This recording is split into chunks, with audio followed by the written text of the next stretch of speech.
আমি আমার হৃদয় রেখে যেতে পারবো না। আসসালামু আলাইকুম। ৪৫-৪৬ বছর আগে আমি একটা বই পড়েছিলাম, একটা রাশিয়ান বই, ভেরা পানোভার পিতা পুত্র। আমি জানি আপনাদের অনেকেরই এই বইটি পড়া হয়েছে।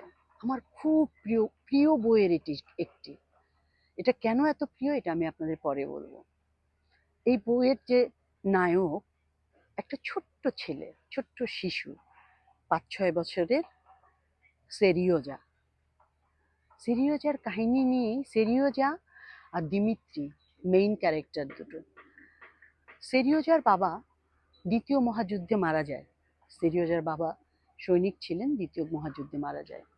সেরিওজা একদম ছোটবেলাটা তার মায়ের সঙ্গে কাটে, তার আশেপাশের মানুষজন, আশেপাশের পরিবেশ নিয়ে।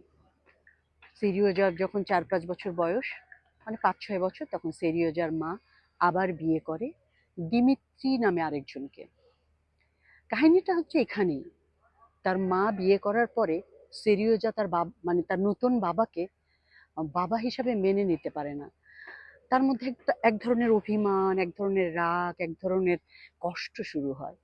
কিন্তু দিমিত্রি দিমিত্রি সেই শিশুটিকে অকারণে শুধু ভালোবাসা নয়, শাসন, ভালোবাসা, দায়িত্ব, কেয়ার দিয়ে আস্তে আস্তে সেই দিমিত্রির মনে জায়গা করে নেয়।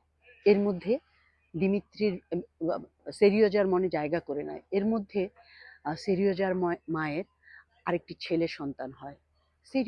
সেরিওজার মধ্যে আবার একটা আত্মদহন শুরু হয়ে যায়। তার মা কি তাকে ভালোবাসবে? তার নতুন বাবা কি তাকে ভালোবাসবে? এই যে নিরাপত্তাহীনতা, এরকম ছোট ছোট ছোট ছোট অনুভূতির গল্প নিয়ে গল্পটা আগিয়েছে। কিন্তু সেরিওজার নতুন বাবা দিমিত্রি রক্তের সম্পর্ক নয়, ধৈর্য, দায়িত্ব, ভালোবাসা, এটা দিয়ে আস্তে আস্তে সে সেরিওজার মনে জায়গা করে নেয়। তারপর একদিন সময় আসে, সেরিওজার নতুন বাবা বদলি হয়ে যায় আরেক জায়গায়। সেই সময় সেরিওজা খুব অসুস্থ ছিল, সেই জন্য তাকে তার নানির বাড়িতে রেখে যাওয়া হচ্ছে। কিন্তু যখন ট্রাকটা চালু করে সেরিওজার বাবা, সেরিওজা ভাবছে, আমাকে কি ওরা ফেলে রেখে গেল? ওরা কি আমাকে নিয়ে যাবে না? ওরা একবারও কেন বলছে না যে তুমিও আমাদের সঙ্গে চলো? ছোট্ট সেরিওজার বুকের ভিতরে অদ্ভুত কষ্ট। আর দিমিত্রি দিমিত্রি গাড়ি চালু করে আবার নেমে পড়ে, গাড়ি বন্ধ করে নেমে পড়ে, বলে, সেরিওজাকে বুকের ভিতরে জড়িয়ে ধরে বলে, আমি আমার হৃদয়কে রেখে যেতে পারবো না। আমি আমার আমার আত্মার যে সবকিছু দখল করে আছে, আমি তাকে রেখে যেতে পারবো না।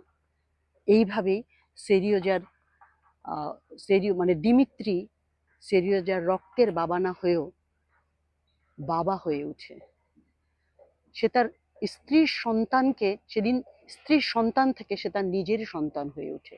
এই গল্পটার পিছনের বলার কারণটাই হচ্ছে, আমাদের দেশের অনেক সিঙ্গেল মাদার আবার বিয়ে করতে চায়, কিন্তু যাকে বিয়ে করতে চায়, আমাদের দেশের সিঙ্গেল ফাদাররা বা পুরুষরা নিজেদের সন্তানের মা খুঁজে, কিন্তু অন্যের সন্তানের বাবা হতে চায় না।